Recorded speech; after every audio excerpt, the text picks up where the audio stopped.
great pleasure to introduce Magnus von Wistinghausen.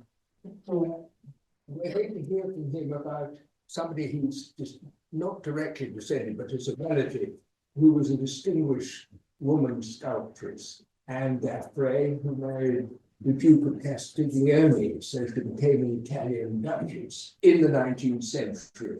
And we've heard so much about women artists overlooked, neglected, and there's a great revival of interest in women artists. And here's somebody who's, I think, absolutely merits being looked at and rediscovered. And who better than Magnus, who descended from her sister, to take us through the story. He's had various roles in the art sector, and his most recent appointment was as executive director of the UK branch of the World Monument Fund. Nobody better than to take us through the Duchess of Castiglione's career. And he's also part of a foundation in Switzerland, which is there to promote and preserve her legacy. Magnus. Thank you very much, Richard. And thank you for this kind invitation to come and talk to you this morning. It's wonderful to be back at Kenwood. I realized I hadn't been here for at least 3 to 4 years, and it was a pleasure to be back roaming some of the treasure rooms you have downstairs. So thank you for inviting me to tell the story of Adèle d'Affray, Duchess de Castiglione Colonna, Marcello. 3 names. They stand for one person, one short life, and intensely lived. So born Adèle d'Affray, we're talking of someone of long Swiss patrician lineage. This is a self-professed daughter of Wilhelm Tell, of strong and independent character, never easily subjugated. As Duchess de Castiglione Colonna, by an all too brief marriage, she acquired an illustrious title, offering rank as well as making Rome, the eternal city, an elected home for Marcello, the artist with a creative life path exceptional for a woman of her time, embraced with utter dedication and the ambition to be judged by her own merits. So here she is, La Duchesse Colonna and Marcello. Adèle Colonna on the left, dressed for her next ball, and on the right, Marcello in a more nonchalant artist garb, her gaze turned towards an easel. For the best part of Adèle's life, these 2 identities feed off each other. The Duchess certainly helped the artist forging her career, and the artist added allure and interest to the Duchess. With great skill, Adèle Marcello navigates these 2 identities to advance her life's #1 mission of being an artist. As a woman, without access to formal education of the academy, in this highly competitive world, totally male-dominated, of the mid-19th century industrial age of the railway. Marcello's story is, as you'll see, a resolutely modern one, and one that still speaks to us today. And it's also an exceptionally well-documented one, and I'll come on to that a bit later. Before we start on Adèle's journey, let me talk briefly about her family, the d'Affray, of which she and her younger sisters are the last. The d'Affrays are a long-established family from the patriciate of the ancient canton of Fribourg, with roots going back to the 14th century, with a history closely linked to that of the Swiss Guards in the service of the French royal court. Louis-Auguste Augustin d'Affray, represented here in a portrait by the Swedish court painter Alexander Roslin, is Adèle's great-grandfather and has the most distinguished of them all. Born in Versailles, he rises in the ranks of the Swiss Guards, becomes a senior diplomat of the French court under Louis XV, and is Colonel General of the Swiss Guards at the time of the French Revolution. A shrewd and skillful diplomat, he navigates the turbulent days of the Revolution to protect Switzerland's geopolitical interests. Importantly for Marcello's story, he's also a patron of the arts, a collector, and a member of the Paris Society of Etchers and Engravers. And talking in a place where he has a Rembrandt collection, he owned what was later kind of declassified, Rembrandt's Golden Helmet. now in Berlin. His son, Louis d'Affry, and Adèle's grandfather, is a thoroughly different character. He plays a pivotal role as part of Napoleon I, a coercive ploy to return Switzerland to stable governance after the turbulent years of the Helvetic Republic. Chosen by Napoleon to lead the consultative group summoned by Napoleon to Paris in 1803 to formulate a new constitution for Switzerland, d'Affry then serves as its first Landerman, or today's president of Switzerland. Adèle is very conscious of this lineage and makes good use of the strong links she's able to build on as a d'Affry as she gets out to forge her career in Paris in the 1860s. And finally, a final person to mention is Lucie d'Affry, Adèle's mother, half Swiss, half German, widowed as her two daughters are still young girls. She's a constant rock of support and confidant for her far more eccentric elder daughter. The ample correspondence between mother and daughter, with more than 1,000 extant letters, is a hugely rich source of information on Adèle's peripatetic life, the broad sweep of her thinking and emotional life, full of ups and downs. Surviving her beloved daughter by another 18 years, Lucie d'Affry also acts as the guardian of Marcello's legacy, which may well have disappeared otherwise, as it has for so many artists, and for women artists in particular.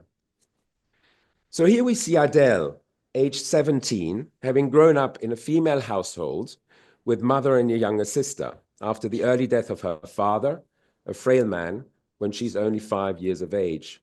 And already we can see a determined young woman gazing into a future where she already senses, in her own words, that she's not destined for a tranquil existence. She's intellectually curious and studious, as shown by the book and the pen she holds. She exerts herself with self-imposed, at times a punishing regime of studies across the whole gamut of subjects. She already writes abundantly and also practices drawing and modeling. All this is recorded in her notebooks, which give us a glimpse already into the mind of a persona in the making. Already the life she aspires lies firmly beyond her native Fribourg and the confined circles of her class. In the mid-1850s, Adèle's mother takes her daughters on travels to the south of France and on to Italy in search of a suitable match for her daughters through networks of Swiss families affiliated with the d'Affry and resident at the papal and Bourbon courts of Rome and Naples. This is the first opportunity for Adèle to discover the artistic riches of Italy. She discovers her love of Michelangelo already and starts taking lessons in the studio of a Swiss sculptor in Rome. To cut a long story short, a match is found in the person of Carlo Colonna, whom we see here on the left, a youngest son of the then Prince Colonna and recently made Duke of Castiglione by the Pope. The beautiful Adèle, we see her here on the right, and the 8 years old older Carlo, are married on the 5th of April, 1856. What does the much grander Colonna family seize in this match? Evidently, they seek fresh blood from north of the Alps into a family suffering from the consequences of frequent intermarriage. With her marriage, Adèle enters the most ancient of Roman aristocracy. She also becomes a sister-in-law of no less than Prince Alexander Torlonia, who with his father has formed the most significant collection of Greek and Roman antiquities, recently showcased in an exhibition at the Louvre. As a well-educated woman with an extended hinterland of knowledge already and an interest in history, she also sees herself stepping into a long lineage back to Vittoria Colonna, the poetess and Michelangelo's muse. Fast forward 9 months.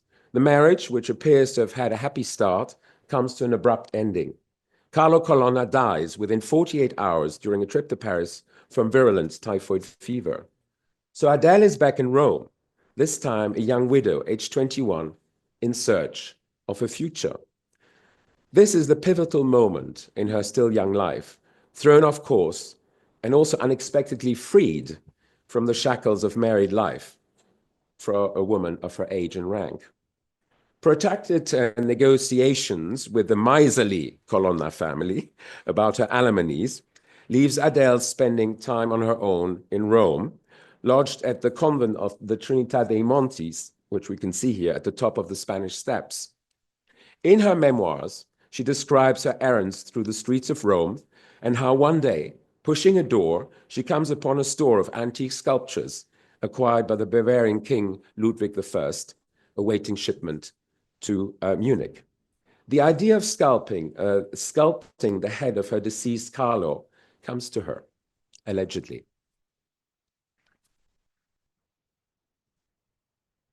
For this, she returns to the studio of the Swiss neoclassical sculptor Heinrich Imhoff, a pupil of the great Thorwaldsen, where she has already had some modeling lessons before her marriage.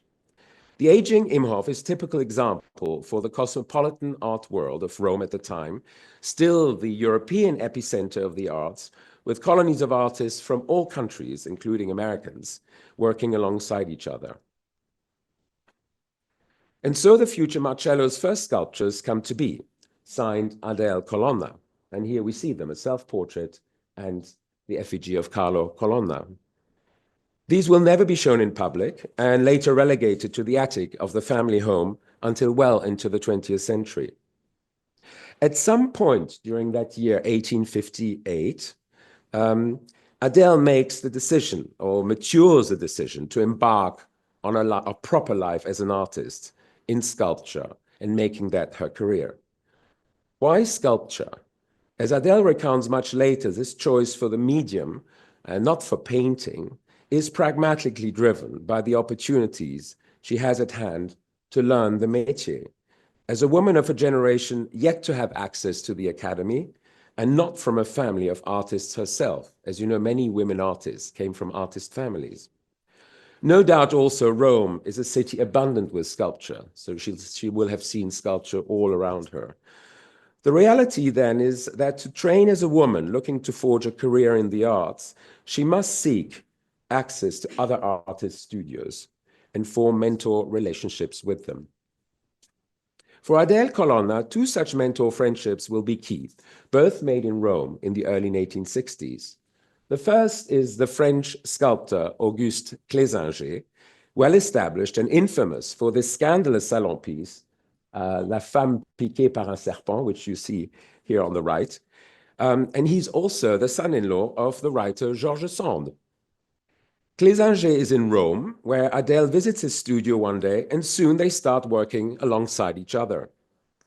Here, Adèle, in this friendship, Adèle reciprocates Clésinger's mentorship by acting on his behalf, using her networks. He's a notoriously ill-tempered when he needs help with negotiating commissions, for example.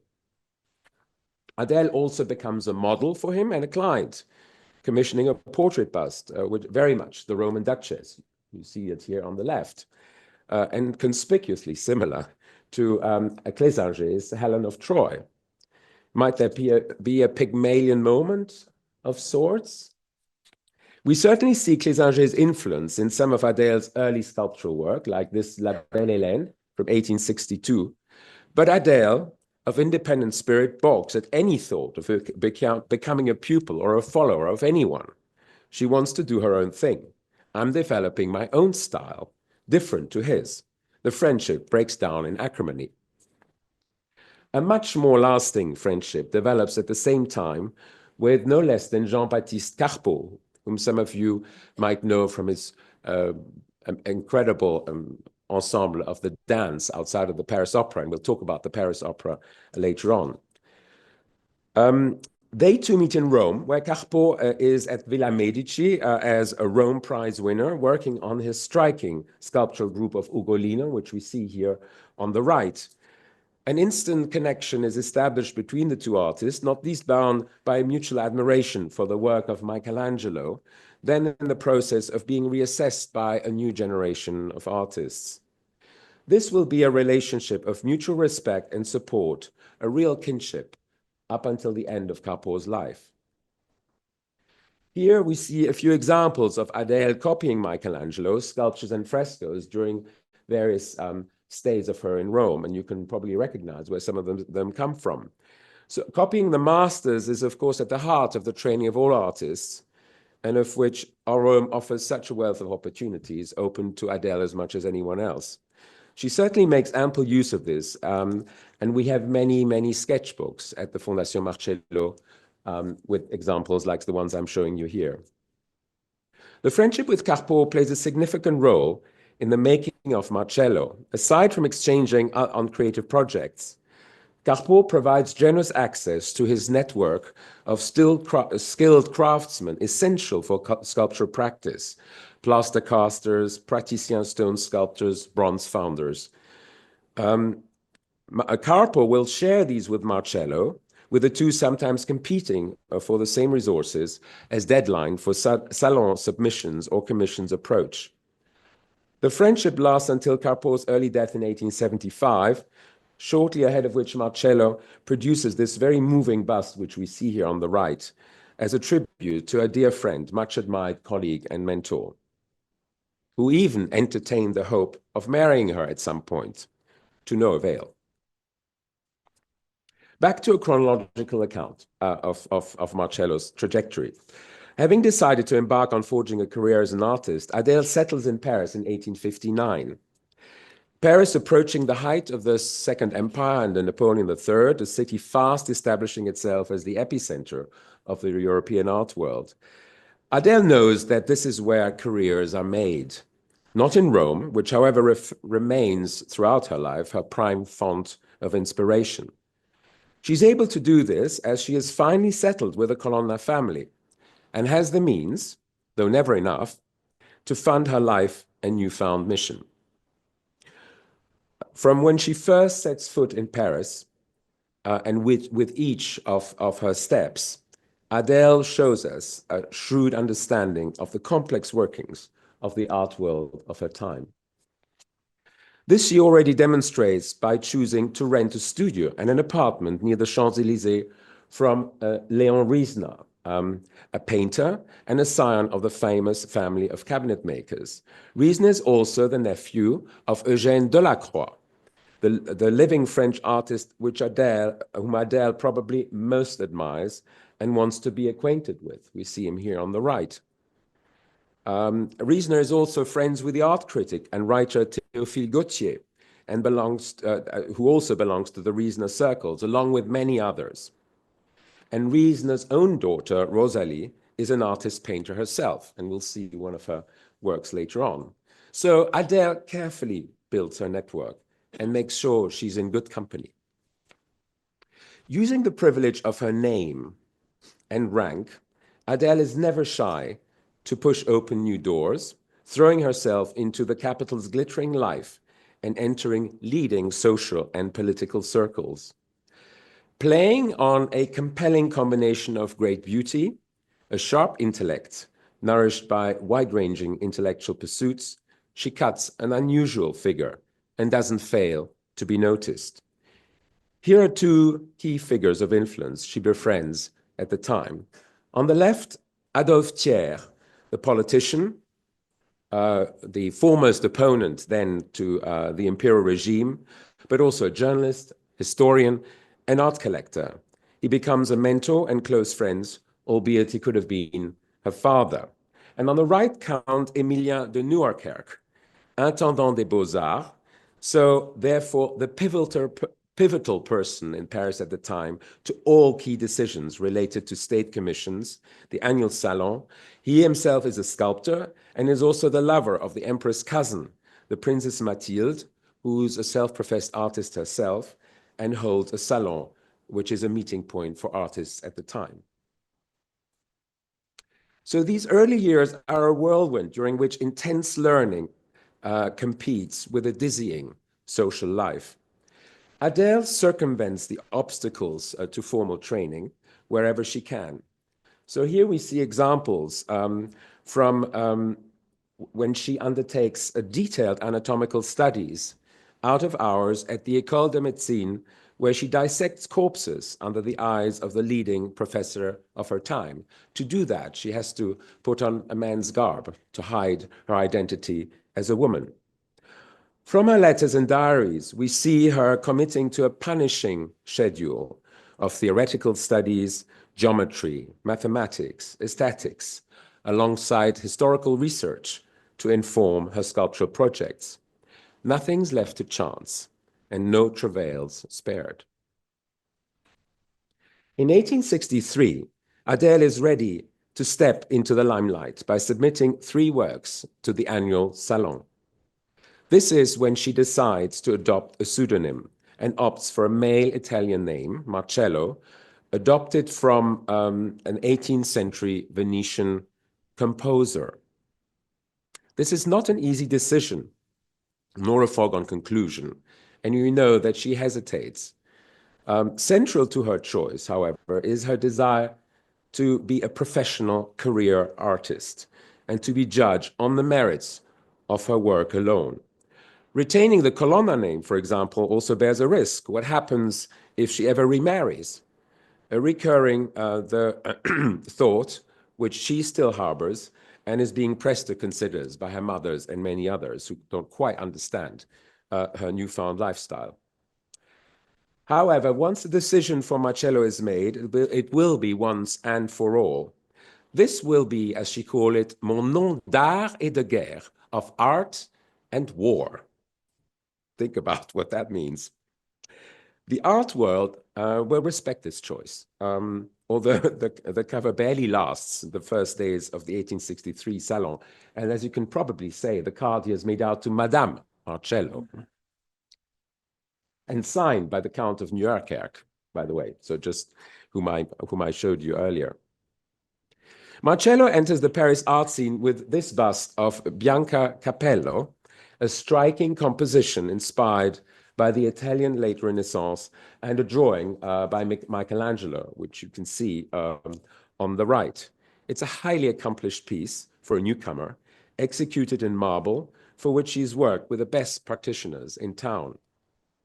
It's a significant investment, along the 2 other pieces she shows, but one that pays off. The Salon piece is bought straight away by a leading collector, and more copies commissioned during the Salon period.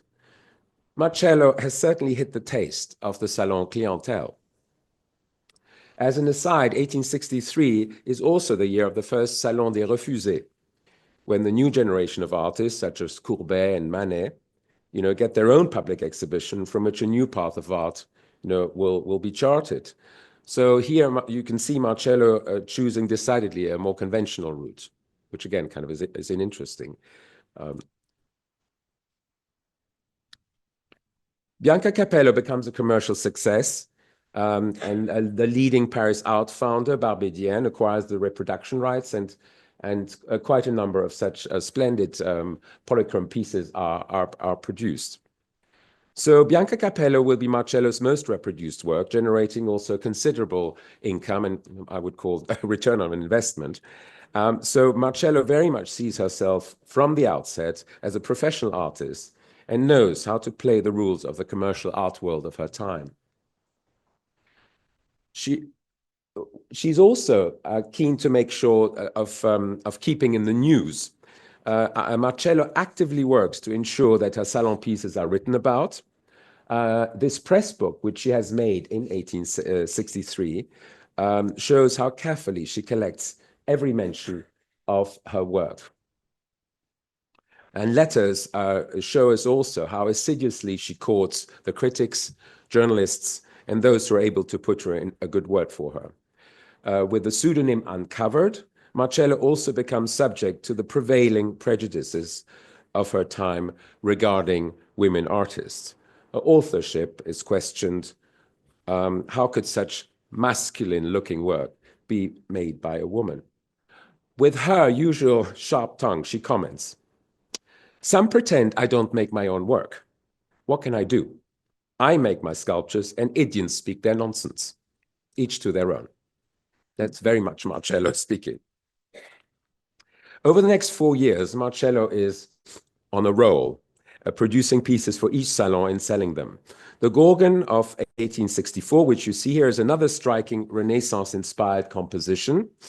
Notice the intricate treatment of the bodies, hair and serpents in laced coif, which become the hallmark of Marcello's work. The piece is also shown at the Royal Academy exhibition of 1866, from where it's acquired through Colnaghi, and we see the letter here from Colnaghi confirming the purchase, for the South Kensington Museum, where you can see it today in the V&A Sculpture Galleries. Actually, it's been recently redisplayed quite splendidly. A period photograph on the left-hand side by the great Paris house of Nadar shows how Marcello also understands the medium of photography and its importance in promoting her work. Virtually every of her work she has photographed. Introduced to Empress Eugénie at the Salon of 1863, Marcello also enters the circle of the imperial couple. She's an invitee at the Tuileries and the imperial couple's coveted gatherings at Fontainebleau and Compiègne. The imperial household purchases the Bianca Capello and the Gorgon and commissions work from her directly, such as this very ambitious life-size composition, which you see here in the middle, of the moon goddess Hecate and her dog Cerberus for the gardens of the palace of Compiègne. On the right-hand side, you see a public commission of a bust of the Empress, which met with lesser success, and you can perhaps tell why that is, and certainly never finds its way to the Hôtel de Ville of Paris, for which it was destined. Adèle Colonna, Marcello, interested in politics as well as the arts, is an admirer of Napoleon III himself and defends his policies. They meet on a number of occasions at the famous masked balls in Paris, where they actually can speak in the tu, in that kind of non-formal way. But she's careful not to succumb to his charm as a seducer, as a well-known seducer, as she later recounts with verve in her memoirs.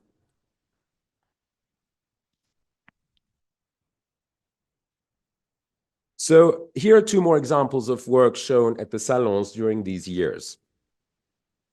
Almost exclusively busts of female figures, all monumental in scale. They're either goddesses or historical figures, always strong women, defiantly in control of or braving their destiny. There's something strong and Roman. This is not Parisian or French in spirit, as you can probably tell. The details in dress, hair, and other kind of female accoutrement, always carefully designed. Marcello later in life refers to these as her daughters, mes filles. So there's a real sense of her projecting elements of her personality into certainly into these early works and some of her later ones too. While sculpture is the focus of Marcello's oeuvre, paintings has always had a presence too, copying and sketching the work of the masters and modern masters such as Delacroix during numerous travels, which are central to Marcello's peripatetic life. And I show you here examples of some of her travel sketchbooks in Holland. And of course, we've got Rembrandt here, which obviously appropriate for where we are. In the age of the railway, which has collapsed the differences between the European capitals, Marcello travels incessantly to visit museums and extend her social and artistic network. So we see her in London between 1865 and 67, in Brussels, Amsterdam, Vienna, Budapest, Munich, and then always looping back to her native Fribourg, the south of France in Nice, and of course, Rome. Here she is, Adèle, in 1866, age 30, in her favorite amber velvet dress, painted by Rosalie Riesner, the daughter of Léon Riesner, I mentioned earlier, a painter, but whose career ceases the minute she gets married. A striking blend of Swiss milk and champagne, as a friend of her cheekily observes, is how she is sometimes kind of perceived. But who are we looking at here? Is it Marcello? Is it Adèle Colonna? And I think we kind of can see that even in 1866, this painting doesn't give us any indication that we're looking at an artist. Outward appearances have to be maintained. to continue to be taken seriously as Duchess Colonna. Maintaining the position of femme du monde does come at a cost of asserting your identity as an artist. So there's an imminent tension in this life, but one that Adèle manages to juggle fairly well so far with the energy of youth. Don't forget that she's just about turned 30 here. The first big chapter of Marcello's artistic life is about to close with the 1867 World Exhibition in Paris. Marcello has a whole section at the center of the papal pavilions, which, and you can see that all her work kind of assembled on these period photographs.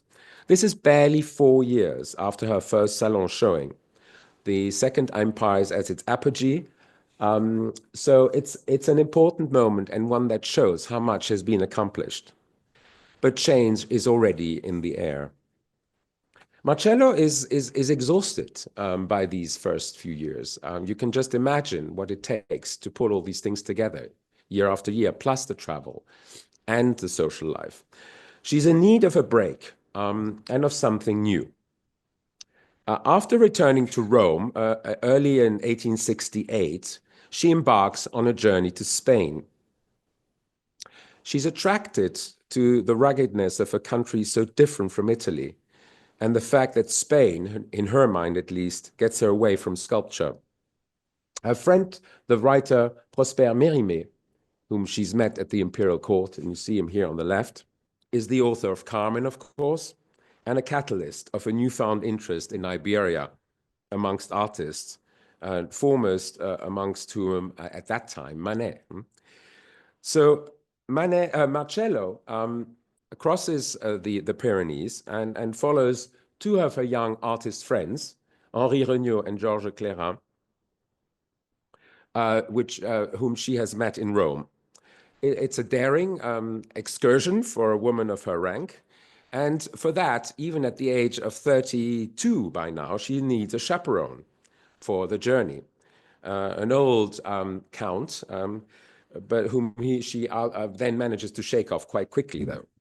So we see her then in Madrid, and what she does in Madrid through the introductions that she receives from Mérimée and others in Rome, the introductions to the Prado, where she spends hours copying Velázquez and others. She firmly sees this journey as the opportunity to explore painting and see whether there's another path she can embark on.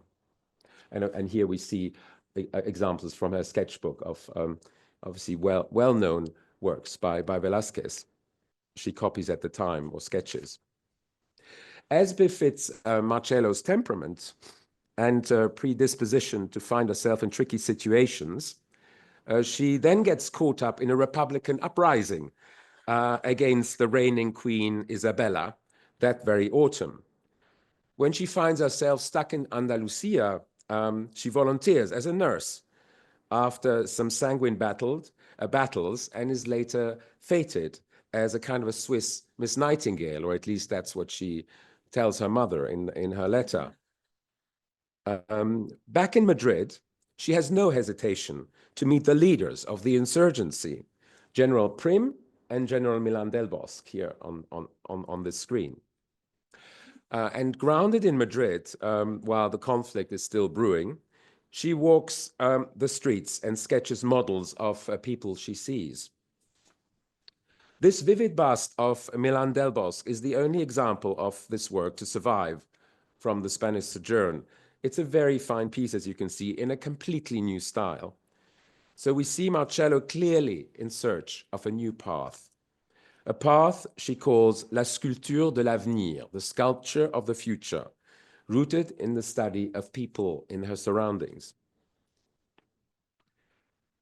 Then it's back to Rome in 1869 for what will be the most productive period of Marcello's career, where she rises to new heights.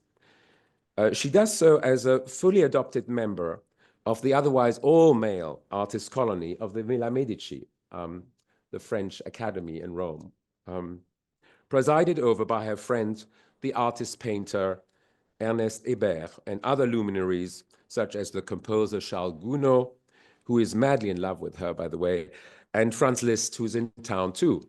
So here we have the three of those. Hébert, director of the Académie, Gounod, ma chère ami Marcello, as you can see, and Liszt himself. Questions of remarriage keep reoccurring at the time. Suitors, both aristocratic and sometimes artists. Marcello, still only 33 years of age at the time, resists. She knows by now that marriage, of whichever kind, would spell the end of her career and certainly her independence, a price too high to pay. And although she keeps complaining about insufficient funds, she remains in a comfortable enough position, evidently, to pursue the work she needs to do. She rents a studio in this 16th century villa outside of the city walls, known as the Villa Poniatowski, after its late 18th century aristocratic Polish owners. Since then, fallen on harder times and occupied by artists, such as Marcello's friend, the Spanish painter Mariano Fortuny. And here I have, I think, a very striking, very natural portrait of hers from around about that time, just to give you a sense of who she is. So here Marcello sets up in style for what will be the most productive year of her creative life. Photographs of the time, of which one you can see on the right, allow us to identify the room itself where she worked, now splendidly renovated as part of the Villa Giulia Etruscan Museums. And you can imagine my joy one day walking through these rooms and walking into this without knowing it and suddenly realizing I've walked into Marcello's studio of 1869. So it happened a few years ago. Here we have work of that period, this one sent to the 1869 Salon, where we still see the influence of the Roman High Renaissance and Baroque sculptural tradition, but already looking looser and more fluid. We've got another daughter here, daughter of Marcello, through which she can, in her own words, live out her follies in effigy. And here we have the Abyssinian chieftain, a nod to the rising tide of Orientalism. Marcello, as many other artists, feels the lure of the Orient, which she will never see, having gotten close to Morocco during her visit in southern Spain, but she's never going to be cross over to Morocco, where she would have loved to go in Delacroix's footsteps. So this piece, again, very much hits the zeitgeist and is critically acclaimed at the 1870 Salon, where it's first shown. It becomes her second most reproduced work in many different materials, and I'm chosen to show you two. And it's also the only piece to have found its way into the permanent displays of the Musée d'Orsay today. And here we come onto a very unusual work where Marcello really seems to abandon herself to the exploration of female sensuality. I mean, it's almost difficult to relate it to everything we've seen so far.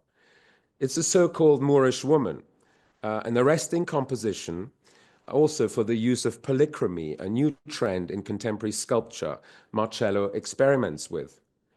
The piece is bought by no less than the couturier Charles Frederick Worth, along with two other pieces, which Marcello trades in for dresses she orders from him. Of course, this is not a Moorish woman, but more a kind of a Roman Carmen of sorts, and based on a model Marcello shares with her artist friend Henri Regnault, who is working on his famous painting of Salome, now in the collections of the Metropolitan Museum in New York. This shows how entwined Marcello's work has become with that of her still largely male artist colleagues and friends. And now we come on to the culmination point, Marcello's Pythia or Delphic Sibyl, the work which epitomizes the sculpture of the future which Marcello is seeking, and undoubtedly Marcello's masterpiece. At this point, Marcello abandons the classical idiom for a totally new representation of the female form. She calls it la sculpture de caractère, sculpture of character, and that's where she sees her calling for her future work. It's a wholly new, different vision of antiquity too. The piece is more than a year in the making, well documented by regular letter exchanges between Marcello and her mother during these intense Roman months. As with most, if not all of her work, this is not a commission, but a work she conceives of, and as a result has to invest in quite heavily. The scale of ambition requires endless travails and causes many setbacks. So here we see the finished piece cast in plaster, ready to be shipped to Paris. And here I wanted to show you one of these many, many letters, which allows us to enter Marcello's world in her own words. She's a master of the written word, witty, sharp-tongued, and unforgiving, both for herself and for others. The letters recount the sheer hard labor of sculpture, especially when executed on the scale of the Pythia and of such complex composition. Amongst these letters of 1869, we also learn that the lack of an appropriate model leads Marcello to cast her own bust, arms and legs, for the composition of the sculpture. So what you've seen before, and we'll see again in a minute in its final form, therefore literally embodies her own self. And here we have another interesting archival piece, a fascinating document showing the economics of sculpture of the time, the cost of making such work. It's the bill for getting the Pythia as a full plaster model to Paris, to be cast in bronze by the other leading foundry of the time, Thiebaud, each step itemized, dated, and costed. The total cost of the bill is just over 6,000 Swiss francs. And just to give you an idea of how much that is, it's equivalent to half of the annual pension that she receives from the Colonna family. Sculpture is a very expensive business. The Pythia is shown at the Paris Salon, where she earns both praise and opprobrium, as you can imagine. It's quite a piece. And yet again, Marcello is passed over for medals at the Salon. She will never really have the medal recognition which she and many others feel she deserves. And from there, the work is bought by the French state for the new Paris Opera, still under construction, for the sum of 12,000 French francs, double the bill she paid to Thiebaud. And this is the letter confirming the acquisition by the French state. The transaction is owed to the opera's architect, Charles Garnier himself, who's seen the sculpture in Marcello's studio in Rome, where he forms a plan for how it will fit into the decorative scheme of the new building. And here she is, as we can see her still today, if you go and visit the Paris Opera, in a space designed by Garnier, as if the sculpture has been made for it. Inaugurated in 1875, then to unanimous acclaim, this is very much the culminating point of Marcello's career. And just sort of another image of the Pythia in the Paris Opera today. Really is quite an exceptional piece. And if you think that we're talking 8 years between the Bianca Capello and this piece, I mean, the progression is pretty startling. 1871 is a turning point, not only for Marcello, of course. The Franco-Prussian War and the fall of the Second Empire ushers in a new era of the Third Republic. Aside from the physical destruction wrought on Paris, we see here kind of the destroyed Tuileries Palace and the loss of lives, including that of close friends of Marcello. The tide is turning for artists who are seen as associated with the regime now gone. The ascendance of Adolphe Thiers, whom I introduced you a bit earlier, Marcello's long-standing friend, and we can see here a bust she makes of him in 1872, to the French presidency. He's the first president of the Third Republic, keeps Adèle close to the center of political power. But that doesn't really last either, and earns her quite a bit of opprobrium within the art world too. By the mid-1870s, being Duchess Colonna no longer really carries weight and influence, and it's very much the turn for a new generation of artists to take over. And aside from this, Marcello, by now in the second half of her 30s, is beginning to lose her striking looks and shows the first sign of physical frailty and illness. This doesn't lead to an abrupt stop, and Marcello continues to produce new work shown at the Salon and tries to adapt to the evolving taste of her time, but perhaps with slightly less verve and success. Anyway, I'm showing you here 3 pieces, kind of each shown at the final salons she participates in. And here we see her already visibly age, if you look carefully, in the studio she has recently built for herself in her native home in Fribourg by her painter, a friend, Georges Clérin, with whom she was in Spain. Notice there's no sign of sculpture here. Marcello sits and draws.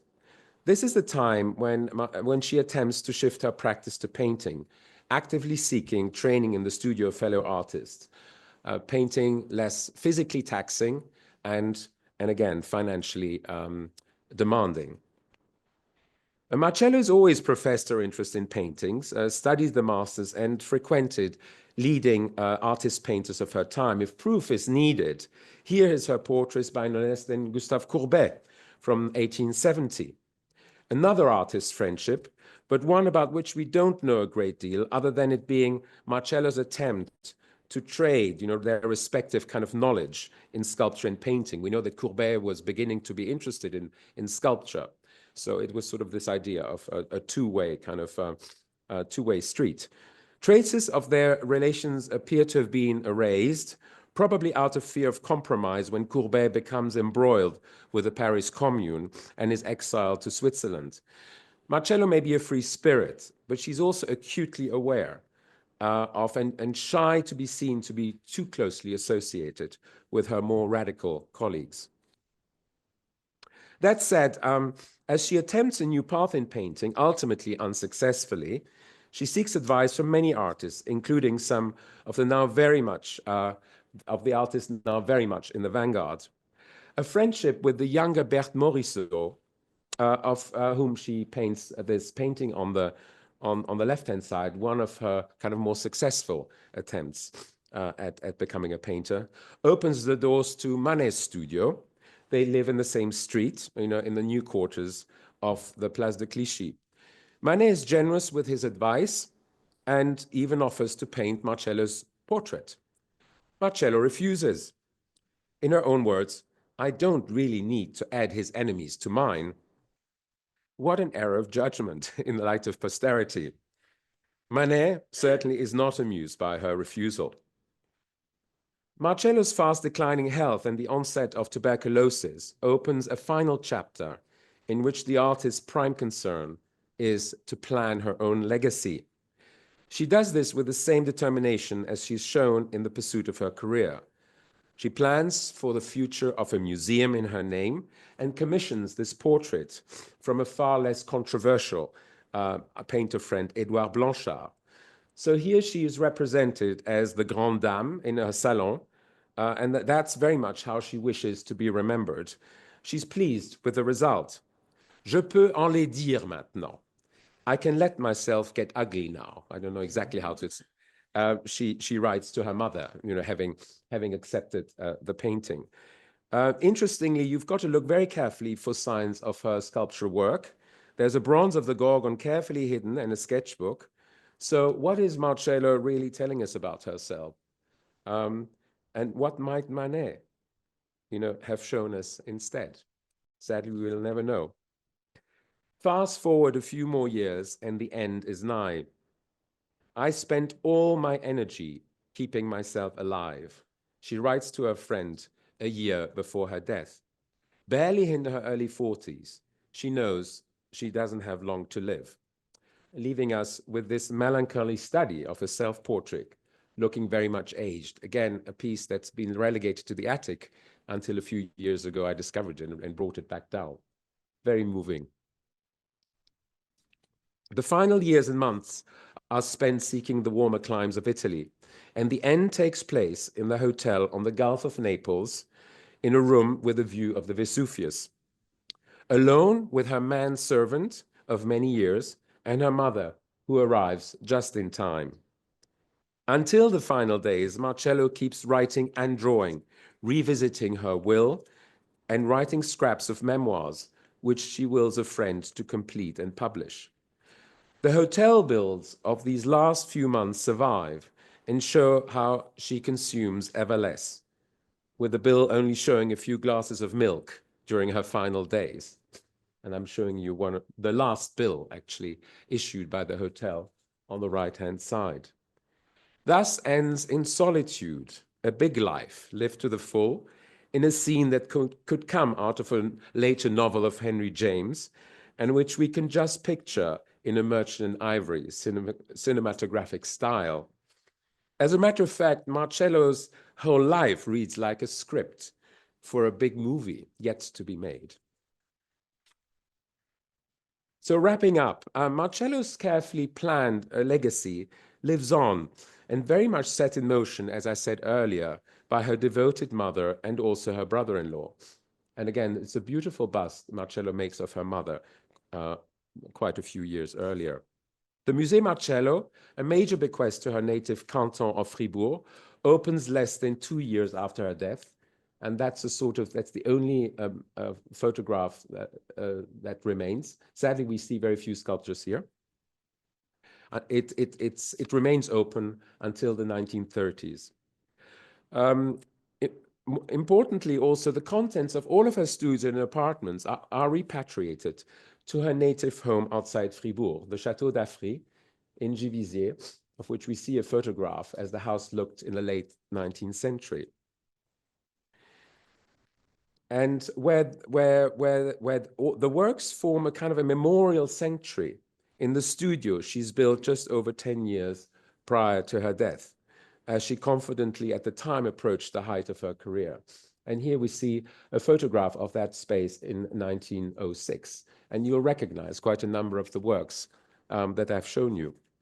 And here is the other side of that same space. So here is where Marcello's kind of silent children, her daughters and a few sons, have remained to this day, along with copious archives, photographs, books, and other memorabilia. All witnesses of the life of a truly modern woman who carved her own singular path, a life lived with passion and aplomb, great conviction, and a fighting spirit, full of contradictions. There's a great deal of courage here and a fair share of sadness too, as you will have seen. And I think it's a life that very much continues to touch us to this day. As a family, we have the privilege to remain the guardian of this legacy, which has been passed down the generations to this day. And it's been a great pleasure to share with you some of this legacy this morning. And apologies for the whistle-stop tempo, which I had to adopt to get you through this whole story. Thank you.